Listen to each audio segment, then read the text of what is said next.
Ya, selamat sore semuanya. Selamat datang di Virtual Tour Volume 1 Sesa Lembang hari ini.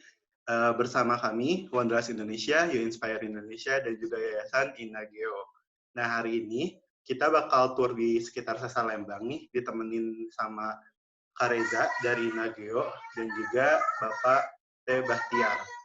Nah, kurang lebih kita bakal 1 jam 30 menit ke depan bakal menjelajah Sesar Lembang dan mencari tahu apa sih itu Sesar Lembang, letaknya di mana, dan jalan-jalan langsung. Jadi sebelumnya kita bakal pembukaan dulu nih dengan CEO dari Wanderers Indonesia selaku penyelenggara virtual tour. Nah, untuk Kak Dini, bisa untuk pembukaan di virtual tour volume 1 Sesar Lembang hari ini. Kak Dini dipersilahkan. Nah, sambil nunggu Kak Dini, saya mau jelasin juga nih kegiatan ini tuh sebenarnya rangkaian kegiatan dari tahun kemarin untuk pelatihan dan juga tour. Karena sekarang kita lagi ada pandemi, jadi turnya lebih difokuskan ke virtual tour. Karena kan kita gak boleh keluar ya, jadi tetap stay at home, tapi kita uh, tetap gabung, tetap bisa tahu apa sih Sasa Lembang bareng-bareng. Nah, kegiatannya itu kita mengadakan pelatihan juga di kedua desa, di Desa Pagerwangi dan Karyawangi Lembang dan juga Parongpong Kabupaten Bandung Barat.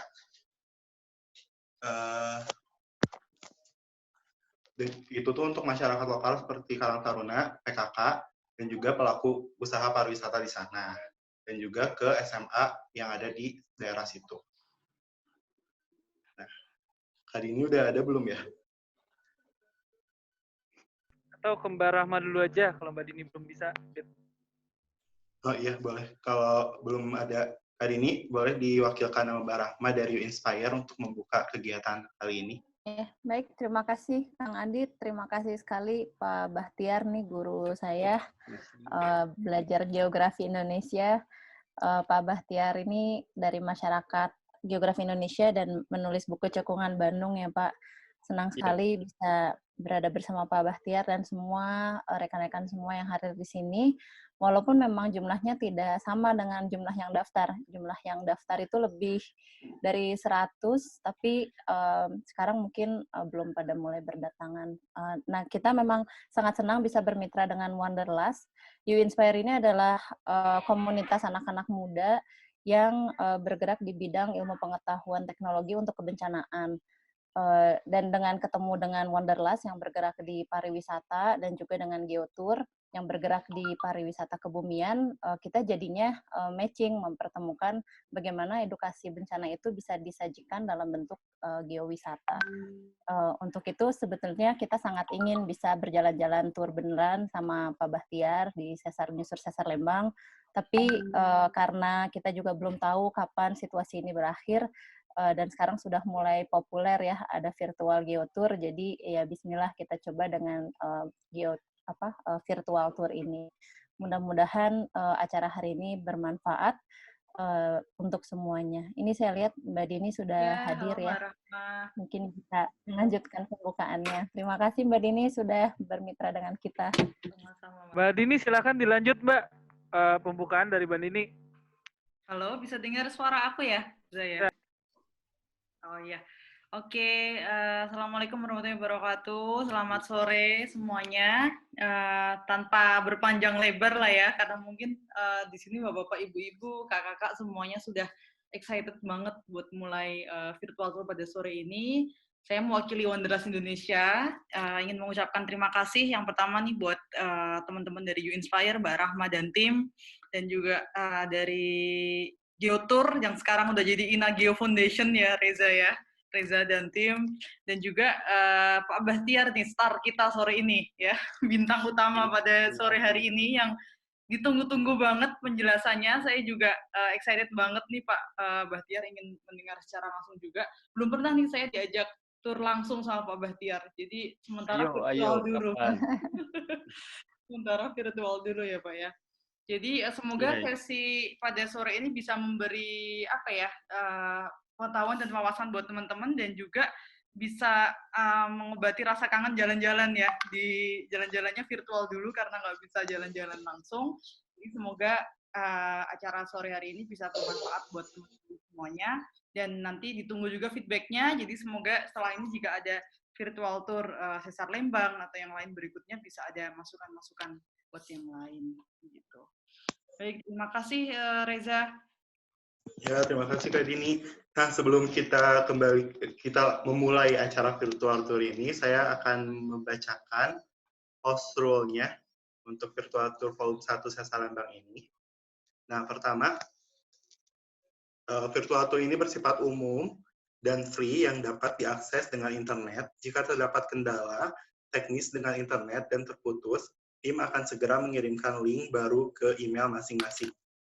Dalam virtual tour ini akan ada penjelasan mengenai lokasi Sesar Lembang. Setelah pemaparan, akan ada sesi pertanyaan melalui kolom chat bagi para peserta yang kemudian akan dijawab oleh guide tour. Kemudian di akhir acara, para peserta dimohon untuk mengisi feedback melalui link yang akan dikirimkan ke email masing-masing peserta. Jadi nanti untuk link feedback-nya akan dikirim ke email masing-masing. Jika nanti tidak ada di inbox, bisa dicek di spam atau di spam. Kayak seperti itu.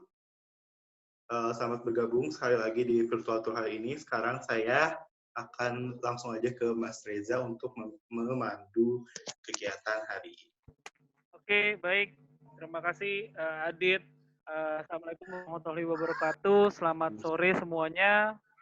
Perkenalkan saya Reza, saya dari Inagio Foundation, juga dari You Inspire. Saya sering ke kantornya Wanderlust juga, jadi kita barengan ini bertiga untuk membuat, sebenarnya ini acara dari bersama Wanderlust sebagai lead-nya untuk melakukan mitigasi bencana, kemudian juga dielaborasi dengan geowisata di Sesar Lembang. Nah, jadi karena You Inspire ini paham sekali tentang Sesar Lembang, jadi kita memang bekerja sama bertiga ya, dan beberapa rekan lainnya juga ikut bergabung. Sore hari ini seharusnya jadwalnya kita tuh tur beneran ke Sesar Lembang seperti biasa, geotour. Tapi karena situasi pandemi seperti ini, kita alihkan untuk virtual tour. Nah, saya nggak mau berpanjang lebar. Sebelum saya mulai, saya mau nyalakan video juga, tapi saya lagi sakit, muka saya ungu. Saya tutup video saya. Jadi saya ingin menyapa dulu sebelumnya selamat sore semua, terutama ke Pak Bahtiar. Selamat sore Pak Bahtiar. Selamat sore Reza. Ya, selamat sore yang hadir Oke, sore Pak ini. Bahtiar sedang menunggu di Bandung. Ini pura-puranya ya. Jadi karena kita virtual tour, kita seolah-olah nanti akan bertemu Pak Bahtiar di Bandung. Nanti kita akan jalan. Kita awal mulai dari Jakarta nih, karena saya dari Jakarta. Baik. Jadi dari Jakarta kita akan bertemu Pak Bahtiar di Bandung ya. Boleh. Iya, Nanti siap. Pak Bahtiar tunggu di Tol Paster ya Pak Bahtiar ya. Ya, baik. Baik, Bapak Ibu sekalian, wisatawan virtual pada sore hari ini adalah Sesar Lembang yang ditandai warna merah. Garis merah ini adalah Sesar Lembang, panjangnya 29 km. Nanti Pak Bahtiar akan lebih menjelaskan secara detail. Ini sudah dipetakan oleh teman-teman LIPI, juga ITB. Saya kira hanya Lembang yang punya pemetaan patahan paling detail di kawasan, karena punya data LIDAR dan lain-lainnya ketimbang patahan-patahan atau sesar-sesar lain di daerah-daerah lain. Baik, sebelum kita ke Pak Bahtiar, kita mau ketemu Pak Bahtiar dulu di satu tempat. Apa sudah terlihat? Kita di gerbang Tol Paster? Masih peta ya? Masih peta. Baik, sebentar kalau gitu. Oke, sekarang kita di gerbang Tol Paster. Sudah terlihat ya? Kita sekarang mengantri masuk tol. Saya akan bawa jalan. Jadi Pak Bahtiar ini juga seorang pemandu geowisata. Beliau punya lisensi pemandu geowisata juga. Kebetulan saya juga. Nah, ini Pak Bahtiar sudah menunggu. Pak Bahtiar mobilnya sebelah kiri, betul? Iya, betul. Oke, Pak Bahtiar. Ini kami dari Jakarta, jumlahnya 29 orang. Dengan Pak Bahtiar 30 sementara waktu. Silakan Pak Bahtiar, saya berikan waktunya ke Pak Bahtiar. Sambil kita jalan Pak ya sampai ke Pasupati nih, ke Taman Layang. Kita ke lewat itu aja, lewat Jalan Pasir Kaliki.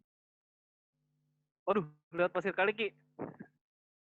Ya, tinggal belok di Tinggal belok depan. di depan ya. Mungkin Iya. Pak Bahtiar bisa diceritakan secara umum, gambaran umum dulu sebenarnya sesar Lembang itu seperti apa sih, Pak Bahtiar? Iya. Jadi sesar Lembang itu sesar yang mengarah dari ujung timur di sekitar Gunung Palasari sampai ke barat di Kampung Muri, lalu menukik ke arah Sungai Cimeta. Jadi itulah yang diukur oleh Pak Mudrik sepanjang 29 km ya. Dari bila ingin melihat sesar Lembang secara jelas, karena yang turun dan sliding ke barat itu adalah sisi utara, maka kita harus melihatnya dari sebelah utara. Saya udah berkali-kali ngajak teman-teman, termasuk ngajak Pak Dr. Mudrik, itu melihat dari bukit di belakang sekolah menengah pertanian Geger Kalong itu yang di Gunung Putri. Nah, di sana ada satu titik yang bisa melihat bentangan dari mulai Gunung Palasari sampai ke lewat peneropongan Bosa ke arah barat, ke arah Baru Ajab. Jadi bentangannya luar biasa bisa kita lihat di sana. Baik, baik Pak Bahtiar. Tapi pada dasarnya memang riset-riset mengenai sesar Lembang ini sudah banyak sekali ya Pak Bahtiar ya?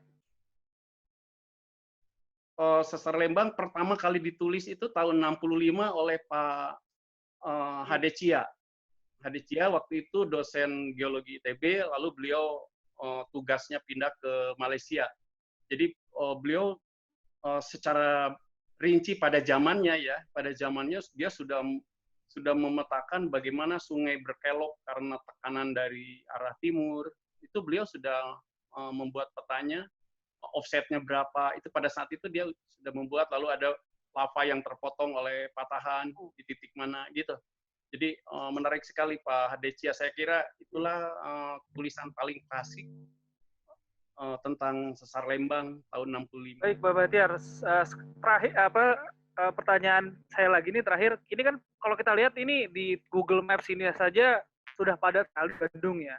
Apakah kalau menurut Pak Bahtiar nih yang sering terjun ke lapangan, berdiskusi dengan masyarakat, juga pemerintah, apakah semua elemen, semua stakeholders itu sudah aware atau sadar tentang ada potensi bahaya sesar Lembang ini, Pak Bahtiar?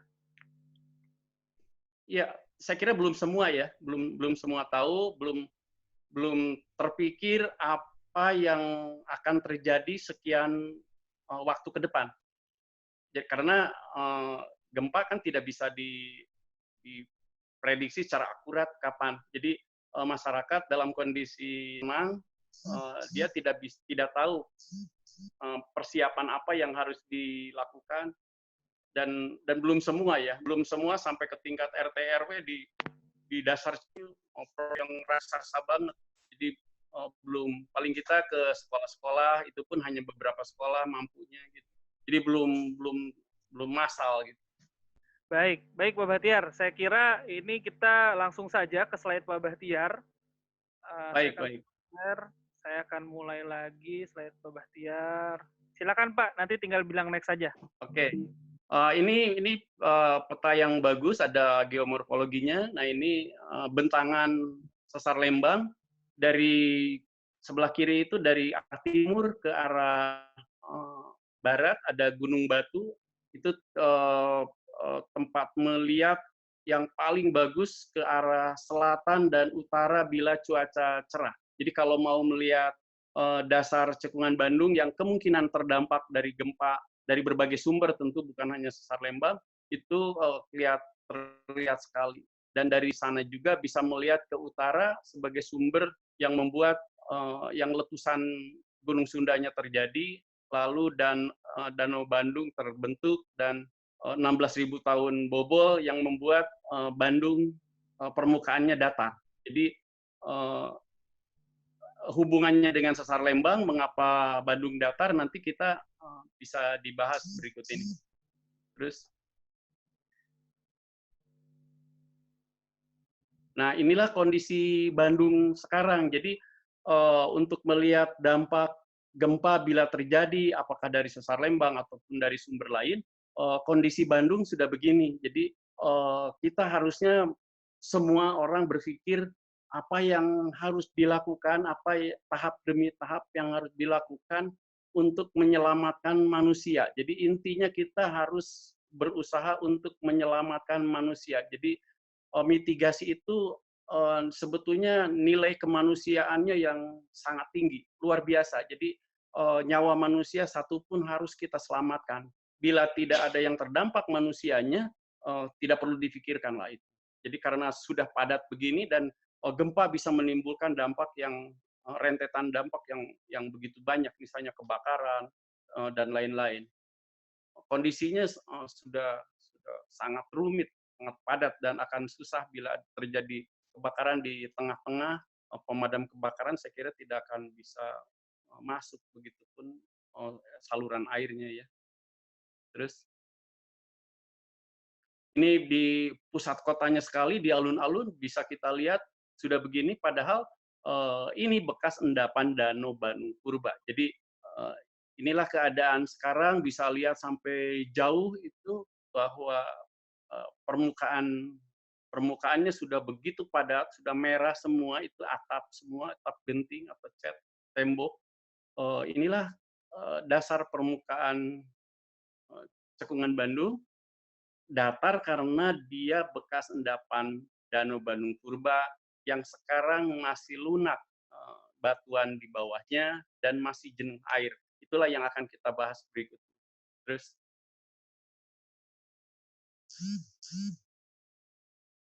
lanjut. Nah, ini masih menunjukkan betapa dasar cekungan Bandung itu sudah begitu padat ya. Ini saya foto ketika akan mendarat di Husen ya, dari perjalanan dengan Ibu Rahma waktu dari Belitung.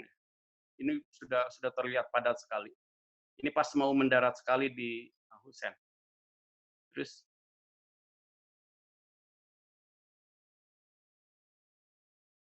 nah ini tadi begitu padatnya manusia yang harus kita selamatkan.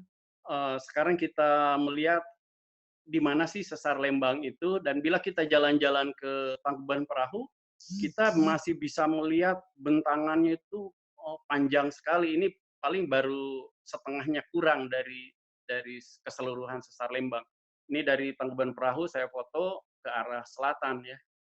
Dan bagian utara dari garis sesar itu, itulah yang turun. Terus nah ini kita mengenal geografinya dulu. Ini dilihat dari Gunung Batu ya. Kita anggap kita sedang berada di puncak Gunung Batu, yang sebelah kiri ini Gunung Batu, dan sebelah kanan adalah kota Lembang yang turun secara perlahan. Memang kecepatan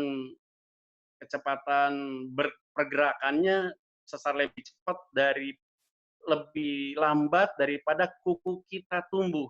Jadi kuku kita tumbuh lebih cepat daripada pergerakan sesar Lembang. Tapi sesar Lembang ini sesar aktif. Jadi nggak usah dipertanyakan lagi, walaupun masih banyak para ahli yang mempertanyakan sesar Lembang ini aktif enggak.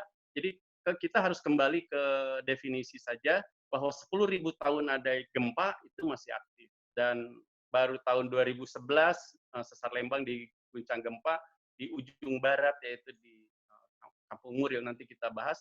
Sebelah kiri adalah Gunung Burangrang. Nah, terima kasih Pak Reza ditunjuk, ini Burangrang. Sebelah tengah itu yang puncaknya terpancung itu Gunung Tangkuban Parahu.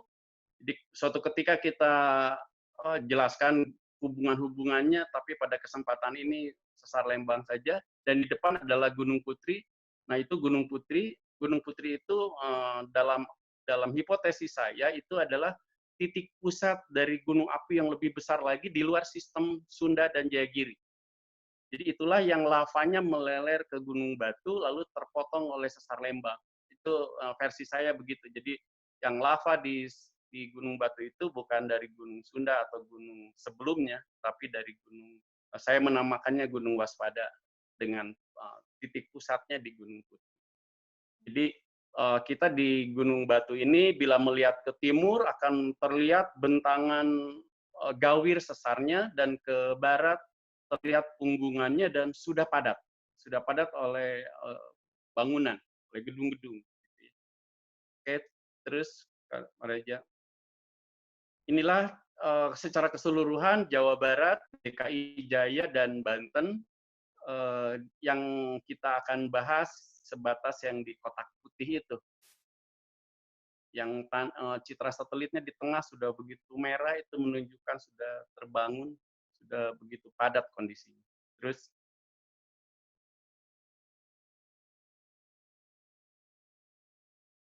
dilanjut. Agak nge-lag sedikit, Pak. Sudah muncul belum? Slide 8. Ah, ya udah. Oke, Agak inilah bentangan sesar Lembang dari citra satelit ya. Dari citra satelit menunjukkan bentangan morfologi dari sesar Lembang. Di sebelah kiri ada Gunung Palasari, di tengah-tengahnya ditoreh oleh sesar yang memotong sesar Lembang di Maribaya. Sebelah kanan, Pak Reza. Nah, itu yang lembah itu. Sebelah kanan ke bawah kiri. Ke kiri, ke arah barat. Itu adalah Maribaya yang sekarang menjadi tempat wisata. Bila kita berjalan ke sebelah baratnya lagi, itu adalah Gunung Batu, lalu jalan raya ke arah Lembang, lalu menukik ke bawah, itu ke arah sekarang ada rumah seniman di sana, lalu menanjak lagi, dan dari arah rumah seniman itu kita bisa melihat betapa tebalnya endapan Ignimbreit dari letusan Gunung Sunda yang ada di utaranya. Jadi itulah sebabnya yang sisi barat, gawir-gawirnya begitu ada yang tertimbun oleh Ignimbreit dari Gunung Sunda dan gunung sebelumnya, Gunung Jayagiri, sehingga lebih terkesan lebih dangkal ya, lebih pendek dibanding yang sebelah timur. Karena di Cimahi Utara ada endapan sampai lebih dari 40 meter ketebalan Ignimbreit-nya. Masyarakat menyebut teras, jadi bahasa umumnya masyarakat mengistilahkan Ignimbreit itu adalah teras untuk membuat batako dulu dan adukan untuk bahan tembok. Sebetulnya ketika sesar Lembang sebelah barat menukik ke Cimeta, itu adalah engsel bagi pertemuan dengan sesar dari arah Palabuhan Ratu.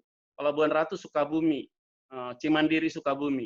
Bertemunya di ujung barat sesar Lembang. Oleh karena itu tidak heran di titik pertemuan itu pada tahun 1911 terjadi gempa yang cukup besar di sana dan dicatat oleh pemerintahan kolonial saat itu, walaupun saya tidak tahu berapa kekuatannya. Tapi dalam kategori gempa-gempa besar yang di Padalarang 1910 itu dimasukkan. Yang sebelah bawahnya yang sudah merah itulah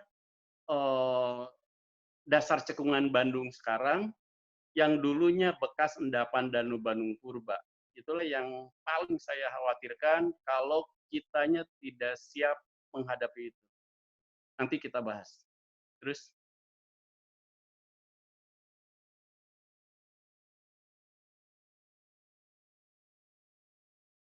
sambil lanjut ya Kak Reza, nanti dipindah slide-nya. Sudah belum? Sebelah utaranya itu adalah kaldera Sunda, Jayagiri. Nah inilah sesar-sesar yang sudah dipetakan oleh Pak Engkon Kertapati dari Badan Geologi waktu itu. Kejadian besarnya di mana, gempa besarnya di mana, dan tahun berapa. Walaupun nah ini ya, walaupun belum diteliti secara rinci seperti sesar Lembang, tapi bukan berarti tidak ada. Jadi belum diteliti rinci bukan berarti tidak ada, sebab gempa-gempanya sudah banyak terjadi, misalnya di Ranca Ekek itu, di Cikuya, di Narawita itu sering sekali terjadi gempa di sana, di Pangalengan sering terjadi gempa di sana, gitu ya. Dan di beberapa tempat di Kuningan, ke arah Cirebon, Sumedang itu sering terjadi sekarang. Walaupun ya itu tadi, walaupun belum diteliti secara rinci. Nah, inilah tantangan ke depan untuk para peneliti gempa yang secara fisik menelitinya perlu ditindaklanjuti. Begitu banyak kelurusan-kelurusan yang harus dilihat, dan itu melewati kota-kota besar seperti dari Pangandaran ke Tasik, ke Garut, nyambung ke arah Bandung. Gitu. Begitupun dari Cilacap ke arah Ciamis, ke arah Sumedang, gitu ya, terus sampai ke atas ke Subang, dan tidak mungkin tidak menutup kemungkinan akan tembus sampai ke Bekasi, ke Jakarta, ke Karawang. Gitu. Terus, nah ini juga yang di dasar cekungan Bandung. Ini dari presentasi Pak Ahmad Jumarma di Pikiran Rakyat waktu itu. Beliau mengeluarkan peta ini. Yang kuning, warna kuning adalah bekas endapan Danau Bandung Purba, walaupun tidak secara keseluruhan. Garis-garis sesarnya ternyata begitu banyak. Nah, inilah tantangan ke depan para peneliti yang harus lebih banyak lagi kegiatannya, dan para donatur dari berbagai lembaga harus bisa memberikan support dana untuk para peneliti ini agar penelitiannya bisa lebih dipercepat, karena sesar Lembang itu hanya satu di utara, sementara dari arah Banjaran sampai ke arah tempat kampus Unpad, ITB, Kopin sama APDN, IPDN itu garis sesarnya begitu panjang, dan bila terjadi gempa itu gempanya besar sekali, dan saya khawatirkan ada bangunan kampus yang memotong garis sesar. Itu yang akan terjadi paling fatal. Di beberapa negara di Amerika, begitu diketahui ada garis sesar ke sana berdasarkan kajian keilmuan yang terpercaya, rektornya mengatakan bangunan ini harus dirobohkan dan dipindahkan lokasinya. Itu kan luar biasa. Gempanya kapan terjadi itu tidak masalah, yang penting niat untuk melindungi manusia itu sudah dia lakukan. Padahal di Jatinangor sekarang pembangunannya luar biasa besar, kompleks perumahan, apartemen, kampus gitu ya. Dan 2 kampus di sana punya departemen geologi, yaitu Unpad dan ITB. Harusnya segera membuat parit uji di beberapa tempat, persisnya garisnya kemana, jangan sampai justru memotong bangunan-bangunan yang ada di tempat itu. Ini salah satu contoh bahwa bila terjadi gempa di cekungan Bandung, bukan hanya dari sesar Lembang, dan ke depan ini akan dilintasi oleh kereta cepat. Oke, kita lanjutkan kereta cepat, nanti kita bahas berikut.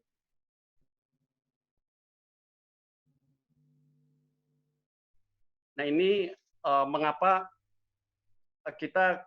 kalau kita ingin melihat, seperti tadi saya katakan, ingin melihat gawir sesar yang paling jelas, karena yang turun di bagian utara, maka kita harus berada di utara garis sesar itu. Foto ini foto dari lereng selatan Gunung Putri, sebelah selatan Sekolah Menengah Pertanian. Ada sekolah pertanian di sana, kita izin ke satpamnya, ikut parkir, lalu bisa mendaki ke salah satu lereng selatan dari Gunung Putri, dan kita bisa mendapatkan bentangan alam yang luar biasa megahnya.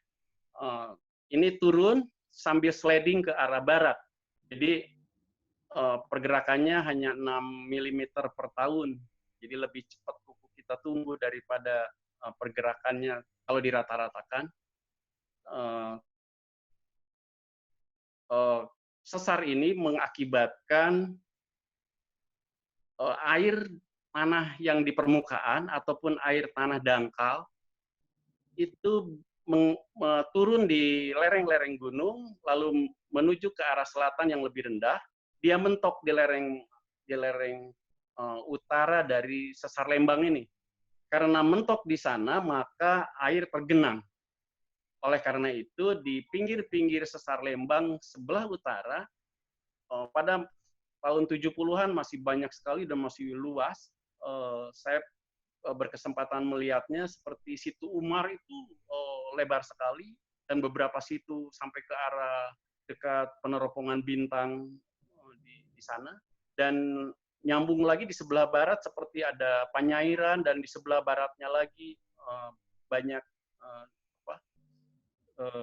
rawa-rawa, ranca-ranca. Disebut Panyairan di barat itu di bawah Depik karena rawa tempat nyair. Nyair itu mengambil ikan di sana. Nah, di sanalah kami tahun 77, 78 sering bermain trampolin di sana. Jadi ada padang rumput yang goyang lalu kita loncat-loncat di sana. Asik sekali, nggak usah bayar pada zaman itu. Tapi sekarang sudah didirikan juga rumah-rumah di sana. Oke, terus Reza. Nah, inilah contoh pada saat Lebaran pertama di tahun 2011. Waktu itu kan Lebarannya dua hari ya, ada beberapa versi. Nah, ini Lebaran pertama, sehingga ke sana kami dengan para peneliti ada yang masih berpuasa, ada yang sudah berbuka. Ini contoh bahwa gempa yang terjadi di Kampung Muril Agustus 2011 itu gempanya ukuran kekuatannya relatif kecil, baru 3,3, tapi rumah-rumahnya sudah rontok-rontok, dinding-dindingnya sudah jebol, sudut-sudut ruangan sudah runtuh. Nah, ini bisa disimpulkan ada beberapa sebab. Satu, mereka berada persis di garis sesar. Yang kedua, konstruksi rumahnya tanpa penguat, sudut-sudut rumah hanya diikat dengan batako-batako tanpa penguat kolom, dan bermukimnya persis di tebingnya, sehingga begitu goyangan penguatnya hanya sebelah, dan begitu goyang ke arah tebing yang turun tadi, dia dindingnya bisa jebol. Ini terjadi 2011 di Kampung Muril, dan ini sebagai bukti bahwa sesar Lembang itu masih aktif. Jadi nggak usah dipertanyakan lagi, karena dalam 10.000 tahun sesar ini berkali-kali aktif dan ada catatannya di BMKG. Terus?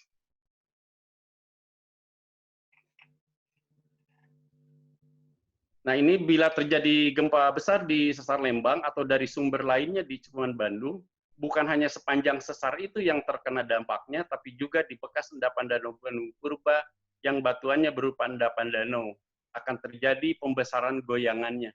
Jadi, goyangan gempa akan jadi lebih kuat di endapan lumpur dibanding dengan batuan yang sudah kompak, sudah kokoh.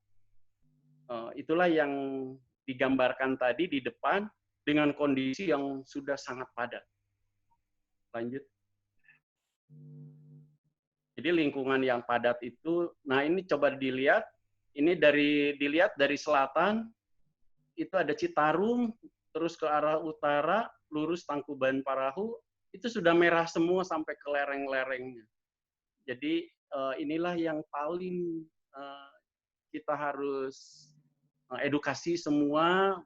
Semoga kita ada waktu, ada tenaga, pikirannya terus jernih, ada dananya untuk sosialisasi sampai ke tingkat yang paling bawah. Dan sudah di level RT RW itu harusnya kepada ibu-ibu sosialisasinya, sebab mereka akan menerapkan ke anaknya dan memaksa suaminya. Jadi itulah yang garapan begitu banyak bagi kita, dan mereka persis berada di atas endapan Danau Gunung Purba, yang kerasnya itu hanya beberapa meter di permukaan aja dari hasil urugan.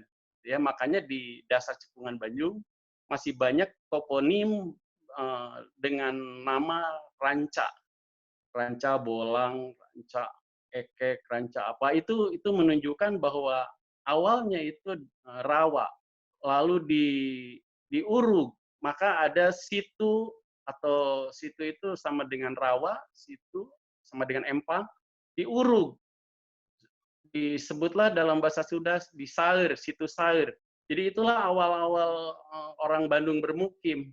Jadi yang awalnya rawa, yang awalnya situ lalu diuruk, disaur, jadilah situ saur.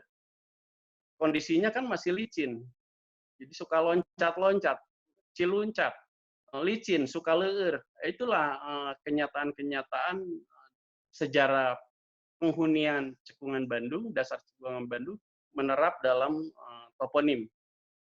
Itulah sebetulnya untuk pendidikan mitigasi.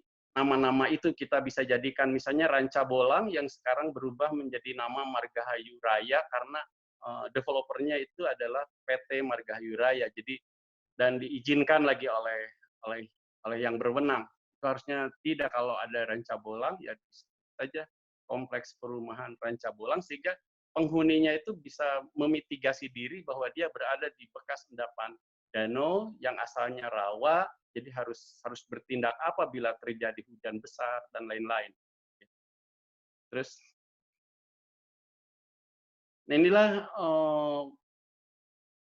Danau Bandung Purba begitu besar. Kalau di daerah kota itu pantainya itu adalah jalan pertemuan Jalan Merdeka dengan Jalan Dago, lalu dipotong oleh Jalan Rio, Mertadinata, Sariningsih. Nah itulah Kimia Farma, di sekitar itulah pantainya. Jadi tidak sampai ke Dago atas, cuma di 725 itu sampai tengah-tengah perempatan itu ke bawah. Kota Bandung itu berada di sekitar 4 meter, kedalaman 4 meter ya. Kedalaman 4 meter, dan ini mulai terbendung dalam rentang waktu 210 sampai 105.000 tahun yang lalu. Jadi letusan-letusan besar, dan yang terjadi yang paling besar itu adalah letusan dari Gunung Sunda, tipe letusannya Plinian, jadi semua material yang ada dalam tubuh gunung itu dihamburkan ke atas, lalu jatuh. Di Kampung Manglayang di utara Cimahi, ketebalannya sampai lebih dari 40 meter, bisa dibayangkan bila itu menguruk sungai, seketika sungai itu terbendung.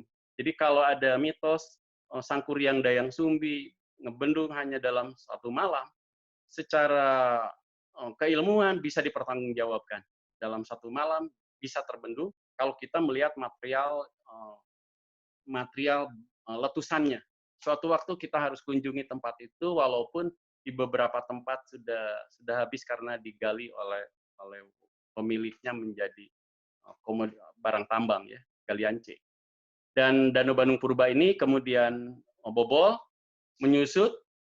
Penelitian dam itu menyusutnya 16.000 tahun yang lalu untuk Danau Bandung Purba sebelah timur, sebelah kanan, itu jebolnya di Curug Jompong, yang sekarang dibuat terowongan kembar di sana untuk mempercepat arus air Citarum. Tentu dengan segala dampaknya, dan sudah saya tulis apa yang terjadi bila itu dilaksanakan. Tapi bukan pada kesempatan ini ya. Nah, seluas inilah yang biru dan hijau itu adalah bekas endapan Danau Bandung Purba. Semakin tengah itu semakin tebal. Nah itu ya, sepanjang Citarum itu semakin tebal. Jadi semakin tebal endapan danau, semakin besar goncangannya. Sebagai ilustrasi, sepanjang jalan tol itu adalah endapannya cukup tebal sampai ke arah Cibiru di timur ya, itu endapan danaunya cukup tebal sehingga mereka harus tahu kode bangunan bagaimana untuk membangun di daerah itu. Jadi kalau tidak hati-hati, gedung-gedung bertingkat ataupun rumah tinggal, ya konstruksinya harus diperbaiki dan jarak dengan tetangga harus diatur, seperti rumah-rumah di beberapa rumah di Jepang yang sudah teratur antar rumah dengan rumah itu ada beranhang gitu ya, ada gang yang untuk angin lewat, sehingga bila terjadi kebakaran tidak saling merembet. Terus, nah inilah yang saya gambarkan dasar Cekungan Bandung, ini persis di daerah alun-alun, karena dapat fotonya dari pesawat di sekitar ini. Di bawah itu yang coklat, dibantu Kak Reza, yang coklat, yaitu yang bergelombang di bawah, itulah permukaan dasar. Jadi saya berkesimpulan gitu dari hasil data pengeboran bahwa tidak semua endapan Danau Bandung Purba itu pada kedalaman yang sama berakhir, tapi berbeda-beda, ada yang 75 berakhir, ada yang 100 berakhir gitu. Jadi saya menyimpulkan bahwa awalnya permukaan dasar di Cekungan Bandung itu bergelombang, lalu antara 210-105 ribu tahun yang lalu terjadi pengendapan, dan baru bobol 16.000 tahun yang lalu. Jadi bisa dibayangkan sedikitnya 105 dikurangi 16.000 tahun yang lalu, selama itulah endapan itu terjadi, maka lumpur yang mengendap itu jadi datar karena digoyang oleh air di atas permukaan 725 tadi. Maka permukaannya sekarang jadi rata, gitu ya, jadi rata. Di bawahnya bukan hanya lumpur, tapi ada juga lensa-lensa dari pasir, endapan pasir yang kuning. Walaupun tidak ada skala, ini hanya gambaran saja. Yang dikhawatirkan nanti akan terjadi goyangan yang lebih besar, dan bila ada gempa dalam durasi yang lama, goyangannya besar, maka dikocok. Jadi bidang ini akan dikocok. Kalau dikocok, maka air akan ke atas, akan naik. Sekarang tanpa dikocok pun di beberapa kompleks, air sudah merembes ke lantai-lantai, tanpa dikocok. Hujan besar biasanya merembes ke lantai di beberapa kompleks perumahan. Apalagi kalau dikocok.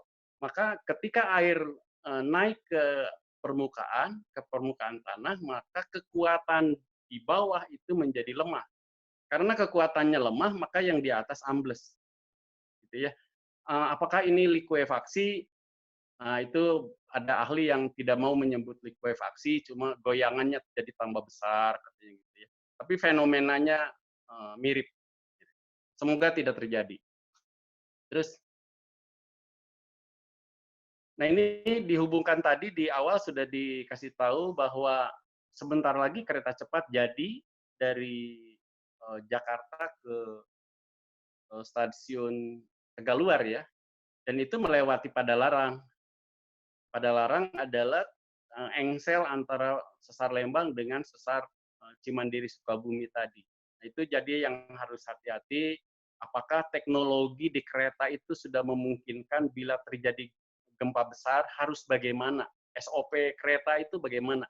Jadi harus belajar juga ke Jepang yang sudah di negaranya sering gempa, walaupun pada gempa-gempa tertentu dia juga ampun gitu ya, tidak menyerah, tapi paling tidak pengalaman itu harus disadap. Jadi apa yang harus dilakukan bila terjadi gempa ketika kereta cepat melaju, gitu ya. Berikutnya. Nah, ini lebih detail dihubungkan dengan peristiwa kegempaannya dan lintasan keretanya, ya. Yang 1910 itu di arah Padalarang. Nah, kereta cepatnya melintas ke sana. Nah, itulah yang harus diwaspadai. Itulah mitigasi ya. Fungsi mitigasi itu. Jadi bukan untuk menakut-nakuti. Kita secara pribadi juga sudah melakukan mitigasi dalam kehidupan sehari-hari. Misalnya, ketika kita akan nyebrang jalan itu kan kita mitigasi sendiri. Tengok ke kiri, tengok ke kanan, kalau kosong baru nyebrang. Itulah mitigasi. Karena ancamannya nyata, kendaraan yang bisa menabrak. Nah, gempa ancamannya abstrak. Seperti pandemik sekarang, ancamannya abstrak. Tidak terlihat. Nah, orang bisa abai. Oleh karena itu harus selalu diingatkan, tujuannya untuk memperkuat, bukan untuk menakut-nakuti. Terus, jadi hidup di dasar bekas endapan danau purba wajib melakukan mitigasi untuk meminimalkan risiko bencana. Ya, terus gempa bumi itu nyata adanya. Tugas kita adalah mempersiapkan diri dengan melakukan mitigasi. Mitigasi adalah kehormatan karena mengandung nilai kemanusiaan yang tinggi yang harus kita perjuangkan. Terus ini di Sesar Lembang ya. Terima kasih. Pak Bahtiar, kita sebelum Pak Bahtiar akhiri, Ya. Mungkin di slide terakhir Pak Bahtiar ingin menyampaikan sesuatu? Silakan dilanjut aja oleh Reza. Baik, Pak Bahtiar. Oke, jadi terima kasih Pak Bahtiar sebelumnya. Boleh semuanya kita tepuk tangan di rumah masing-masing, beri aplaus kepada Pak Bahtiar karena sudah memberikan materi tentang Sesar Lembang, kemudian juga Cekungan Bandung, Gunung Sunda, bahkan kereta cepat tadi juga dibahas. Nah, ini adalah kita akan buka sesi tanya jawab Pak Bahtiar ya. Jadi nanti untuk rekan-rekan wisatawan virtual, jadi silahkan nanti klik raise hand, tombol raise hand yang ada di kanan bawah. Kalau misalkan, jadi lebih enak ya interaksinya dengan Pak Bahtiar, tanya secara langsung. Tapi kalau masih malu-malu, bisa boleh lewat fitur chat. Di kolom chat nanti akan saya bacakan. Nah, sebelum kita masuk sesi tanya jawab, kita akan tanya jawabnya sambil juga virtual walking tour ke Gunung Batu di daerah Lembang. Saya akan klik ini. Nanti kita buka sesi tanya jawab di situ. Silakan bagi yang ingin bertanya ke Pak Bahtiar, boleh klik tombol raise hand atau via kolom chat. Saya kira di kolom chat udah ada beberapa pertanyaan Pak Bahtiar. Saya sambil ini aja ya, sambil jalan. Silakan. Nah, Pak Bahtiar. Ini ada beberapa pertanyaan. Yang pertama datang dari mungkin pertanyaan ini saja yang bisa saya jawab. Kak, boleh nanti share materinya? Materi boleh di-share Pak Bahtiar? Silakan. Dalam boleh ya? apa dimasukkan ke apa dulu? Oh ya, baik. Mungkin nanti materi ini akan kita kirim. Jadi nanti Wanderlust akan mengirimkan feedback, formulir feedback. Jadi setelah peserta semua isi feedbacknya, nanti akan kami kirim materi dari Pak Bahtiar. Gitu. Kemudian Pak Bahtiar, ini sambil kita jalan, di sebelah kiri kita adalah Gunung Batu yang Pak Bahtiar tadi sempat singgung. Iya. Adalah satu bentuk morfologi dari bukti ya, sesar Lembang, monoklin gitu. Nah, kemudian ada datang pertanyaan dari Kurnia Trisno nih Pak Bahtiar. Saya sambil bawa jalan ya. Amplifikasi gempa seperti yang terjadi di gempa Jogja ya Pak. Tadi Pak Bahtiar sempat singgung amplifikasi gempa. Itu saat pas Kurnia ini amplifikasi gempa seperti yang terjadi di gempa Jogja kah? Gitu Pak. Ya, jadi ada penguatan karena satu, batuan endapannya masih lunak dan bukan hanya lumpur, tapi ada juga pasir. Nah itu ya, jadi perpaduan pasir lumpur dengan jenuh air, kalau digoyang itu dalam waktu yang agak lama, kekuatannya besar, itulah yang dikhawatirkan. Baik. Jadi memang pada dasarnya amplifikasi gempa ya sama ya, semua gempa punya kekuatan masing-masing, punya amplifikasi masing-masing. Jadi tapi punya kekuatan sendiri-sendiri ya Pak Bahtiar ya. Misalkan sesar Lembang itu kira-kira menurut ahli maksimum magnitudenya berapa? Ya, 6,7 ya, kekuatan 6,7. Ya. Oke, baik. Ini datang dari Pak Andar Manik.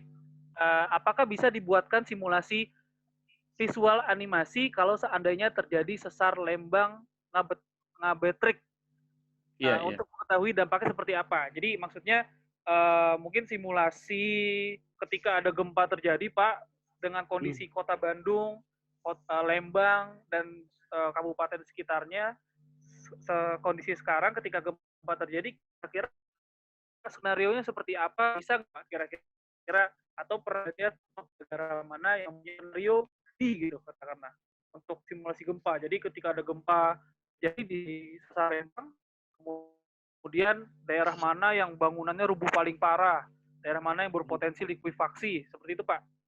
Iya. Jadi ketika saat ini dalam kondisi tenang, sebetulnya terjadi tekanan yang kuat dari arah selatan. Jadi tekanan datang dari arah selatan, menghimpit, gitu ya, dan itu ketika menghimpit itu ketika terkunci itu tekanannya tetap ada, dan bila lepas energinya maka dia lepas ke kiri dan ke kanan, ke timur dan ke barat, lepas, gitu ya. Itulah yang menyebabkan gempa. Dan bila di selatan Jawa itu kan, nah ini coba ditunjuk yang selatan Jawa. Selatan Jawa. Iya. Jadi ketika tekanannya dari selatan ini ke arah sesar Lembang, energi lepas itu ke timur dan barat. Nah ini itu Bandung ya. Nah terjadi penunjaman di sini, di zona penunjaman yang di bawah, Reza. Nah itu di sana. Sebetulnya ketika yang samudra ini menunjam, lempeng benuanya itu sebetulnya ngangkat secara evolutif sampai beberapa puluh senti ke atas dalam satuan waktu tertentu. Jadi sudah sekian lama misalnya apakah bisa jadi terangkatnya setengah meter atau 40 senti, bisa. Dan begitu lepas, istilah Pak Andarmanik tadi ngabetrik, maka samudranya akan kembali ke, ke sebelum menunjam, dan yang di darat itu akan turun lagi. Nah itulah yang bahayanya. Jadi sayang, ini bisa dilihat animasi tangan saya nggak, Kak Reza? Sebentar Pak, saya spotlight dulu Pak Bahtiar. Oke. Silakan Pak. Ya, terima kasih. Jadi begini Pak Andarmanik, jadi ini lempeng samudra, ini lempeng benua. Jadi ketika ini menunjam ke bawah, sebetulnya Pulau Jawa itu ujung selatannya ngangkat. Nah, begitu. Sambil terlipat ke bawah, dia ngangkat. Sambil tertekan ke sini. Dia terlipat, ngangkat. Bila ngabetrik, tadi istilah Pak Andarmanik, maka dia akan, nah gitu. Jadi yang awalnya begini secara evolutif, terus turun, ngangkat, maka dia posisinya balik lagi begini. Nah dari ngangkat begini ke ngebetrik begini, itulah yang dikhawatirkan jadi gempa yang besar di selatan, dan Ibu Dr. Rahma sudah mengadakan pemodelan yang luar biasa apa yang akan terjadi bila terjadi gempa di Pelabuhan Ratu dan di sepanjang pantai selatan itu. Begitupun di Sesar Lembang. Ya, silakan Pak Reza kembali ke yang tadi. Begitupun di Sesar Lembang, jadi dia mendapat penekanan dari zona penunjaman ini ke utara, maka energi akan lepas barat timur.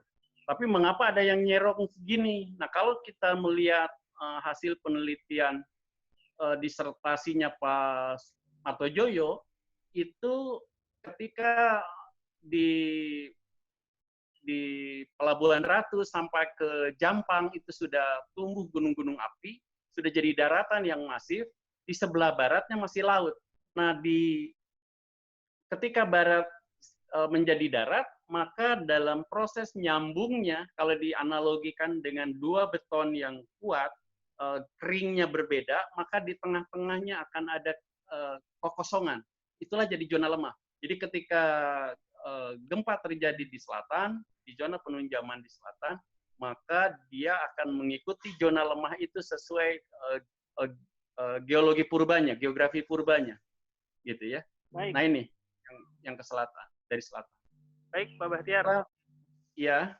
Terima kasih. Saya kira saya menambahkan sedikit. Saya tadi apa namanya Pak Andarmanik, visual animasinya tadi betul kata Pak Bahtiar. Saya kira BMKG pun juga selalu ada senario-senario atau visualisasi bagaimana kalau terjadi gempa magnitudonya misalkan katakanlah 7, kemudian daerah mana yang terdampak itu sudah ada, tapi mungkin visual yang lebih animatif tadi yang sebenarnya belum pernah saya lihat. Tapi mungkin nanti Mbak Rahma bisa tambahkan, mungkin Mbak Rahma punya pengalaman lain terkait tentang seismic risk scenario yang mungkin Mbak Rahma pernah lihat. Kemudian pertanyaan kedua datang dari Pak Kurnia Trisno.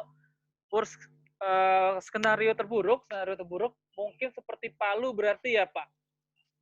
Ya, untuk menambahkan ke Pak Andarmanik, jadi Lembaga Penelitian Mitigasi ITB yang sekarang dipimpin oleh Ibu Arya itu pernah bersama Pak Irwan Melano, Dr. Irwan Melano, itu membuat besaran-besaran goncangan gempa bila terjadi yang berpusat di Sesar Lembang, dan petanya sudah ada, peta riak gelombangnya sudah ada. Saya kira di arsipnya kantor Ibu Arya masih tersimpan. Di arah yang paling tebal endapan danaunya itulah yang paling terdampak lebih besar. Jadi membuat apa yang akan terjadi ya bisa di dalam kerugian-kerugian yang akan terjadi dalam penelitian itu sudah dibahas, misalnya kerugian bila terjadi kebakaran, bila gedung roboh dan lain-lain. Gitu. Baik. Baik Pak Bahtiar. Kemudian tadi Pak yang versus skenario terburuk. Ya, skenario terburuk bila kekuatannya penuh bisa jadi bukan hanya dari sesar Lembang, bisa juga dari sesar yang lain. Bila terjadi itu tadi, jadi akan di tempat yang sudah begitu padat oleh pemukiman itu dan pusat-pusat kegiatan usaha, itu persis di atas endapan danau dan akan terjadi penguatan, dan bila goyangannya besar, bila sampai skenario tertinggi 6,7 mungkin sampai 7, bisa sampai 7 dengan panjang 29 km itu, rumusnya memang begitu formulanya, bisa sampai 7, bisa seperti yang terjadi di tempat-tempat lain dengan kondisi bawah permukaan yang sama, yaitu lumpur dan pasir. Baik. Baik, Pak Bahtiar, ada pertanyaan lagi. Ini Pak Utomo, kapan terakhir gempa besar yang disebabkan sesar Lembang aktif? Saya kira tadi ada di paparan Pak Bahtiar ya? Di Betul. Muril 2011 Pak Bahtiar ya? Betul. Kita lanjut lagi ke pertanyaan, karena banyak ini Pak yang bertanya. Iya, iya. Dari siapa nih? Reconnecting. Bagaimana sikap menyikapi risiko bencana sesar Lembang agar tidak parno atau takut berlebih Pak Bahtiar? Iya. Tapi juga tidak meremehkan. Iya. Ini salah satu cara. Ini Geotur dengan Ibu Rahma, dengan Ibu Dini bekerja sama untuk memberikan penerangan secara jelas gitu ya. Tidak bermaksud menakut-nakuti, tapi untuk membangkitkan kesadaran bahwa daerahnya itu punya ancaman, punya potensi untuk mengancam. Disebut mengancam karena ada manusia, jadi nggak usah dibahas apakah itu bencana atau istilahnya gitu ya, tapi karena ada manusia yang hidup di sana, maka ancamannya itu ada. Jadi kapan datang, itulah yang memberi kehormatan kepada manusia untuk menyiapkan diri dalam mitigasi, dengan memasang alat, dengan melatih masyarakat, dan para arsitek, para tenaga sipil itu harus mulai merancang gedung-gedung, bangunan-bangunan yang bila ada goncangan gempa tidak mudah roboh. Sebab di dalamnya ada manusia. Baik Pak Bahtiar, jadi memang sosialisasi atau kegiatan-kegiatan aktivitas yang memang sifatnya lebih populer Pak ya. Jadi tidak melulu monoton sosialisasinya di dalam kelas, Iya. atau dan lain-lain. Dan cara-cara seperti dilakukan oleh Pak Reja dan kawan-kawan itu sebetulnya cara yang paling bisa meresap di masyarakat. Jadi mereka dalam kondisi santai menerima informasi, itu cara yang paling bagus menurut saya. Baik Pak, ini ada pertanyaan lagi dari Kak Roni Faisal. Ada yang mengatakan bahwa batu lonceng di ujung timur sesar Lembang sebagai mitigasi atau early warning system alami atau kearifan lokal ya Pak, yang bisa aktif lagi kalau sumber air bisa mengalir lagi di sekitar daerah tersebut. Benarkah demikian? Silakan Pak Bahtiar. Iya, saya pernah mendengar langsung dari kuncennya waktu itu, Ibu Emi namanya. Saya ke sana bersama almarhum Pak Budi Brahmantio dan Pak Dr. Dani Hilman ke Batu Loceng. Saya mendengar dari Ibu Emi namanya, sekarang sudah meninggal, bahwa ketika zaman Jepang katanya di sana itu ada patung, sebetulnya patung yang tidak terlihat morfologi wajahnya, jadi patung yang utuh, dan bila akan ada kejadian peristiwa besar pada saat itu berbunyi seperti lonceng. Nah, oleh juru kunci dia tahu apa yang akan terjadi pada saat itu ya. Tapi sekarang saya tidak tahu apakah kepekaan kepekaan menangkap sinyal-sinyal semesta itu masih bagus atau tidak, saya kurang paham. Tapi pada awalnya iya. Tentang air saya tidak mendengar pada waktu itu. Hanya tentang suara lonceng itu yang saya dengar.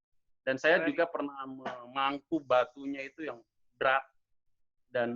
Tapi Pak Dani Hilman waktu itu bisa mengangkat sampai ke pundaknya.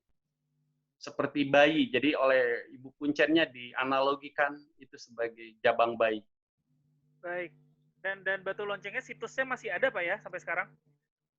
Masih ada. Jadi bagi mungkin teman-teman, Bapak Ibu semua, jika ada yang penasaran tentang batu lonceng, bisa ke ke daerah di mana itu daerahnya? Saya lupa. Daerah Cibodas ya. Cibodas ya. Di Cibodas. Ya.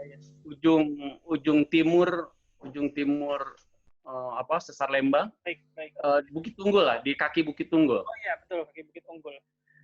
Pak Bahtiar, ada pertanyaan lagi datang dari Rusdiati, untuk pemukiman di seputar wilayah Bandung yang aman daerah mana, Pak? Wah, ini silakan Pak Bahtiar. Yang paling aman itu di Kompleks Margahayu Permai, Jalan Permai 2, ME 66. Itu rumah Pak Bahtiar ya? Rumah saya itu. Ketahuan. Jadi itulah kehormatan bagi manusia sebetulnya, di tempat yang ada ancaman pun sebetulnya boleh tinggal, cuma harus tahu kode etik alamnya. Seperti tadi, bila garisnya ke sana jangan memotong. Mundurlah 50 meter dari garis itu ke kiri kanannya, lalu dibangun. Jadi itulah kode etik membangun di alam yang rawan, bukan hanya di Sesar Lembang, tapi di tempat lain juga sama. Jadi mundurlah, jadi buat ada sempadan. Buatlah ada koridor di Sesar Lembang, misalnya selebar 100 meter, kiri kanannya 50-50, jadi 100, dan itu menjadi jogging track, jadi berkuda, bagi bersepeda, itu luar biasa.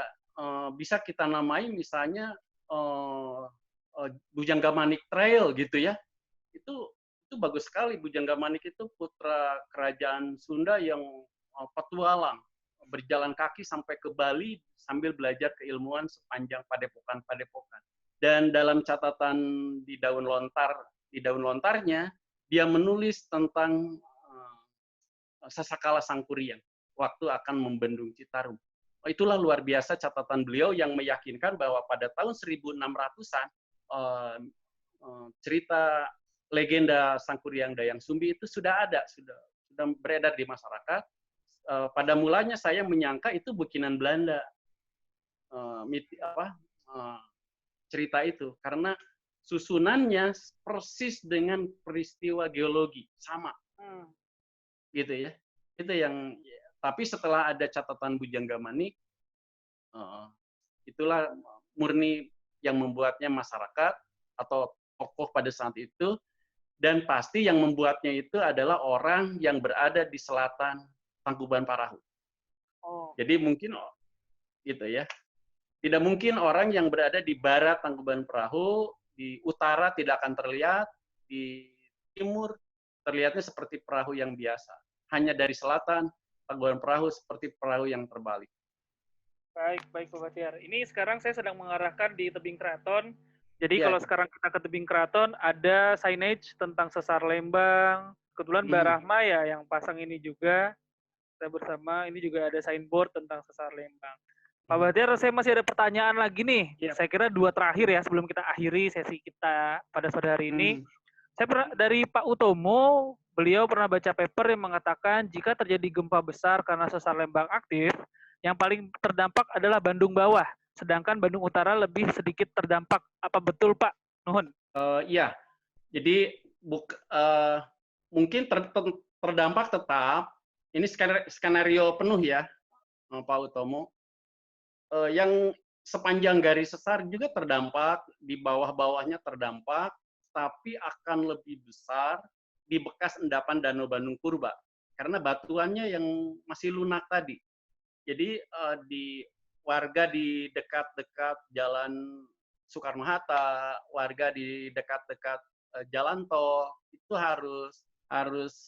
waspada bila ada goyangan gempa, dan prinsipnya harus tahu apa yang harus dilakukan bila terjadi gempa. Di samping mitigasi sebelumnya ya, mitigasi sebelumnya harus dilakukan, tapi bila terjadi gempa, apa yang harus dilakukan? Itu yang insya Allah akan menyelamatkan keluarga itu. Dan kita harus tahu betul keluarga kita, dan harus tahu betul tetangga kita. Paling tidak kiri kanan rumah kita, apakah ada usia uzur yang perlu ditolong, misalnya gitu ya. Jadi jangan sampai ada anggapan, wah usianya udah 85 tahun, biarkan aja. Gitu, jangan begitu. Jadi tetap harus kita prioritaskan untuk menyelamatkan nyawa manusia. Baik, Jadi betul. Terima kasih. Sebenarnya ini saya kira terakhir, karena belum ada yang menanya lagi, dari Pak Andar Manik. Indonesia berada di wilayah Ring of Fire, artinya risiko kegempaan sangat besar. Hal apa yang menjadikan Sesar Lembang menjadi istimewa selain masalah penyelamatan manusia dari kebencanaan? Spesialnya apa Pak dari Sesar Lembang? Ya, Sesar Lembang itu sejak awal itu sering diteliti karena pesonanya. Jadi dalam ancaman itu, ada di balik ancaman itu ada pesona. Jadi gunung api yang begitu indah, ada ancaman. Sesar Lembang yang begitu penuh pesona, ada ancaman. Dan bukan hanya ancaman sebetulnya yang dilahirkan dari sesar-sesar itu, tapi mineral-mineral di berbagai sesar itu keluar di sana. Jadi karena ada sesar, maka terjadi pemanasan dari dalam magma ke atas, naik, merambat, maka mineral-mineral meleleh, lalu mengisi urat-urat baja, urat-urat emas, urat-urat perak, urat-urat nikel, gitu. Jadi tidak mungkin ada penambangan nikel di Sulawesi Tengah, di mana yang begitu bagus itu kualitasnya, bila tidak ada sesar. Jadi sesar pun sebetulnya punya daya manfaat yang luar biasa, yang bila dihubungkan dengan Sesar Lembang, paling tidak untuk pariwisata. Orang melihat keindahan bentangan Sesar Lembang dari Gunung Putri, dari Cikole, nah itu ya. Jadi cuma sayang kita udah teriak-teriak terus, jangan menutupi Sesar Lembang, jangan menutupi Sesar Lembang, tetap aja kios-kiosnya menutupi Sesar Lembang, sehingga ketika kita berhenti makan jagung bakar di sana, sekarang sudah ketutup lagi sama bangunan-bangunan yang membentang panjang. Padahal dari Cikole, sore-sore sambil kita makan bakar jagung, bakar ketan, itu indah sekali bentangan alamnya, dan bila kita menerangkan di sana, memberitahu di sana, itu nggak akan terasa bahwa kita tidak menggurui, memberikan pelajaran kepada yang mendengarkannya. Tapi kita sambil melihat, oh itu begitu. Tapi mengapa ada tebing? Karena prosesnya gimana dijelaskan dengan gerakan-gerakan tangan atau digambar. Hal-hal seperti itu yang harus kita perbanyak. Kita pergi ke suatu tempat, lalu melihat bentangannya, orang akan lebih paham, akan lebih merasakan, akan bisa melihat bahwa itu nyata. Tapi di balik ancaman itu ada keindahan. Jadi semua ya, di semua tempat yang mengancam itu, di balik itu ada sisi yang ada hikmahnya lah, ada kekuatan yang bisa kita manfaatkan untuk kepentingan manusia, karena siklusnya panjang. Baik Pak Bahtiar. Terima kasih. Jadi betul sekali tadi yang dibilang oleh Pak Bahtiar, kalau misalkan Sesar Lembang spesialnya adalah penelitiannya sangat detail. Jadi Bapak dan Ibu bisa lihat di peta ini di Google Maps, yang merah-merah ini adalah jalur sesarnya ya. Ini jalur Sesar Lembang. Kalau kita lihat jalur Sesar Lembang itu, yang merah-merah ini kita lihat banyak garis-garis yang di luarnya atau yang offset. Maksudnya keluar dari garis tegasan utama. Artinya itu sudah terpetakan dengan detail garis-garis sesarnya di mana saja. Nah, kita bedakan dengan yang sebelahnya, Cimandiri. Ini beda, Cimandiri hanya satu garis saja. Karena memang penelitiannya mungkin sudah banyak, tapi belum ada yang sedetil sesar Lembang. Artinya penelitiannya melalui citra lidar yang cukup mahal sebenarnya, tapi beruntung sesar Lembang sudah dipetakan dengan baik. Kemudian sesar Sumatera di Sumatera, sesar Palu Koro di Palu, itu juga saya kira sudah ada data lidarnya. Palu Koro ada, tapi memang yang terpetakan dengan baik hanya sesar Lembang. Itulah kenapa. Nah, makanya seharusnya ketika sudah terpetakan dengan baik, ini kan kita tahu ya, oh ternyata si kebun begonia ini itu berpotensi sedikit dia di dekat jalur gempa. Atau SMPN 2 Lembang ternyata kayaknya persis nih di atas jalur gempa nih, karena dia dilewati oleh garis merah ini. SMP 2 Lembang. Kemudian apalagi yang garis. Jadi kita bisa tahu ternyata Balai Desa Pagerwangi ternyata tepat di atas sesar Lembang balai desa ini. Jadi Pak Bahtiar bilang kalau udah di Jepang harus dibongkar, saya kira mungkin Balai Desa Pagerwangi bisa melakukan upaya mitigasi seperti itu. Nah, ini jalur sastra ketahuan karena sudah detail dipetakan. Oke, baik. Saya kira itu Pak Bahtiar masih ada satu pertanyaan lagi ya. Terakhir boleh Pak Bahtiar? Boleh, silakan. Dari Pak Utomo ini terakhir sekali. Sebelum saya ke Mbak Rahma atau Mbak Dini, apa pengaruh sesar Cimandiri terhadap sesar Lembang, Pak Bahtiar? Iya. Jadi itu tidak bisa lepas. Begitu ada goyangan di bagian yang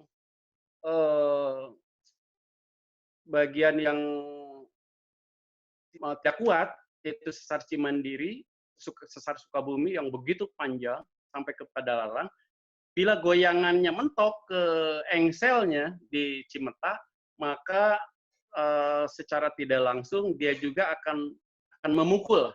Kalau diibaratkan memukul. Jadi goyangannya datang, gelombang gempanya datang, maka sesar Lembang itu akan terpicu.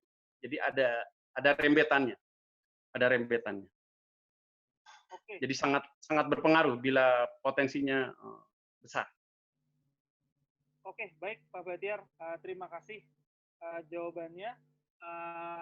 Saya kira sudah cukup pertanyaan, sudah banyak sekali. Terima kasih sekali lagi Pak Bahtiar.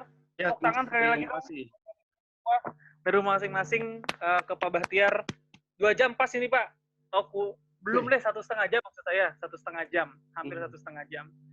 Jadi saya kira tadi beberapa hal yang bisa kita simpulkan dari hasil paparan Pak Bahtiar. Yang pertama adalah sebenarnya sesar Lembang ini sudah dipetakan secara baik. Kemudian cara paling bagusnya adalah ketika kita sudah tahu apa yang harus kita lakukan, kita dapat menginformasikannya dengan cara-cara yang lebih populer. Pak Bahtiar tadi bilang, Pak Bahtiar pun juga sering mengadakan geotrek. Itu juga upaya Pak Bahtiar dengan rekan-rekan yang lain untuk mensosialisasikan atau memberikan informasi bahaya potensi bencana di daerahnya, terutama di Bandung ya, di Kota Bandung.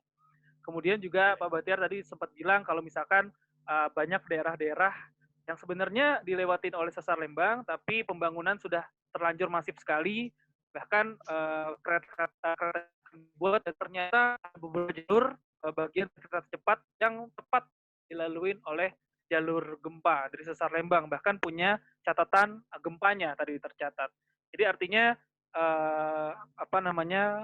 kita sebagai mungkin dari berbagai macam latar belakang, ada yang akademisi, media, pemerintah, itu yuk kita saling bahu membahu gitu, saling berkoordinasi, karena urusan bencana ini urusan semua orang, bukan hanya urusan Pak Bahtiar, bukan hanya urusan Mbak Rahma di ITB, bukan hanya urusan Wanderlust di bidang pariwisata, tapi semuanya.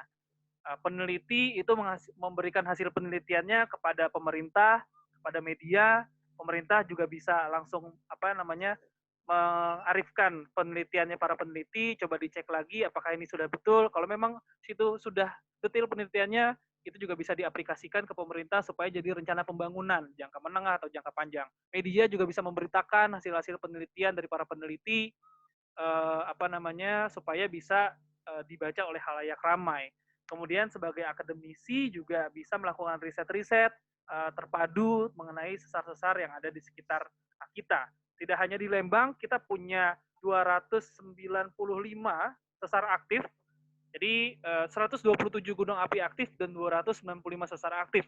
Jadi sepertinya tidak ada tempat yang aman bagi kita, warga Indonesia, ketika memang tinggal di Indonesia, kecuali di rumahnya Pak Bahtiar tadi. Saya mau pindah ke rumah Pak Bahtiar aja kayaknya. Baik, itu dari kami itu saja. Terima kasih sebelumnya Pak Bahtiar. Saya akan kembalikan lagi ke MC. Silakan Mas Adit. Terima kasih Kak Reza. Mohon maaf tadi ada gangguan. Makasih juga kepada Pak Bahtiar sudah berbagi ilmu di sore ini. Terima kasih untuk para peserta yang sudah hadir dalam kegiatan ini. Sebenarnya yang daftar itu ada 167, tapi yang sekarang bergabung ini kurang lebih 40 lebihan. Sebelum saya akhiri, apakah ada dari Barahma atau Kadini ada yang mau disampaikan? Barahma sama Kadini. Dari Mbak Rahma dulu mungkin. Ya, kalau ada closing statement atau apa Mbak Rahma mungkin. Ya, terima kasih Mbak Dini, Pak Bahtiar, terima kasih sekali. Senang banget ngedengerin Pak Bahtiar itu seperti mendengarkan dongeng kakek ke cucunya. Dan kita juga jadinya sangat diingatkan ya tadi yang kata Pak Bahtiar, Bandung sudah demikian padat, dan Pak Bahtiar begitu bercerita bagaimana 30 tahun yang lalu Bandung seperti apa, dan kita juga mungkin perlu berpikir bagaimana 30 tahun ke depan.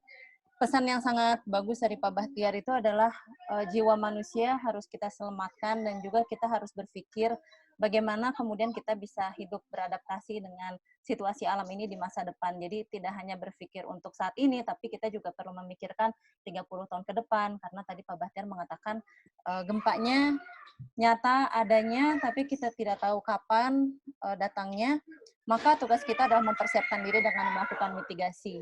Tadi Pak Bahtiar mengatakan ada beberapa clue yang disampaikan juga sama Pak Bahtiar bahwa kita bisa tinggal di mana saja sebetulnya, tapi PR-nya adalah bagaimana kita beradaptasi lingkungan rumah kita dan diri kita sendiri, sehingga kalau kita lebih memahami alam kita, lebih memahami lingkungan kita, maka mudah-mudahan kita juga bisa melakukan mitigasi yang lebih baik. Insya Allah U-Inspire juga akan terus bergerak di level lokal, nasional, dan global untuk upaya-upaya pengurangan risiko bencana. Dan kita berharap anak-anak muda yang lainnya juga dengan caranya masing-masing bisa turut bersama-sama beradaptasi. Ada pesan yang sangat bagus dari Pak Bahtiar juga adalah sebetulnya aku sangat merasa tersentil dengan Pak Bahtiar mengatakan harus lebih banyak lagi penelitian-penelitian yang dilakukan. Kami U-Inspire ini sempat memetakan apa saja yang bisa dilakukan anak muda. Ternyata anak muda itu bukan, ini di acaranya Bandung Mitigasi Hub, ada presidennya hadir di sini, Teh Arya.